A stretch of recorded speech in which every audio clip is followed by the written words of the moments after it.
Our objective is to design self-assembling and self-reconfiguring robot systems. These are modular robots with the ability of changing their geometry according to task.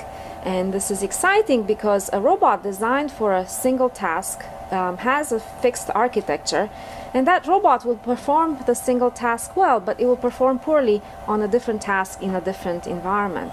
If we do not know ahead of time what the robot will have to do and when it will have to do it, it is better to consider making modular robots that can attain whatever shape is needed for the manipulation, navigation, or sensing needs of the task. Up until now, most other modular robotic systems use servos and motors in order to have arms and attachments that move modules into different places.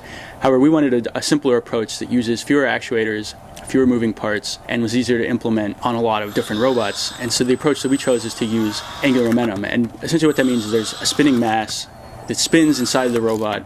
When we want the robot to move, it stops that spinning mass, which takes that motion from the mass and applies it to the robot. And a part of this that's unique is that the spinning mass is completely inside the robot, and so the robot doesn't have to be in a certain position in order for the force to be acted upon the robot. And so this allows for a lot more types of motion with only one actuator. So there were a couple challenges when we came to design the M blocks. One was fitting everything inside. So we have a relatively small volume, and we needed to fit a brushless motor controller, a flywheel, a braking mechanism, electronics, a radio, a battery.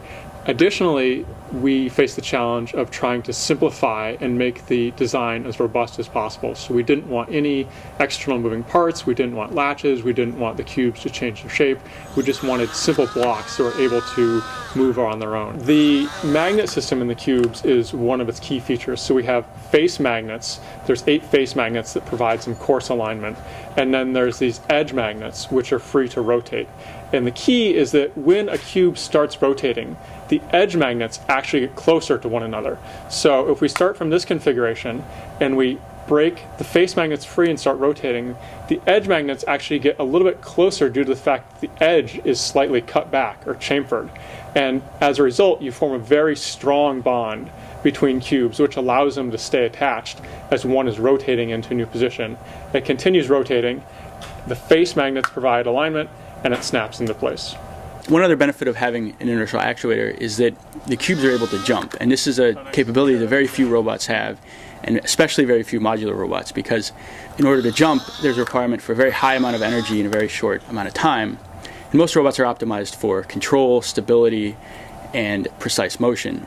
In our robot, we found it kind of as an accident that they're able to jump. We weren't intending to do that, but it ends up that we need enough momentum inside each cube in order to move on a lattice structure, which is what we intended, that we can also, when we apply as much energy as possible, it can jump through the air, which is pretty exciting because it also allows robots to jump on top of each other and to go places that they couldn't go if they were only moving directly on the structure. Currently, we're sending commands to the modules with a radio. So we type commands on our computer, those are transferred over a wireless link, like your Wi-Fi system in your house, and then the cube responds to that. In the future, we envision putting the algorithms on the modules themselves so that they completely autonomously, in a distributed fashion, decide how, when, and where to move. So we want to be able to take a large group of cubes and tell them, form this shape, and give those instructions at a very high level, and then have the cubes decide on their own how to go about accomplishing that task.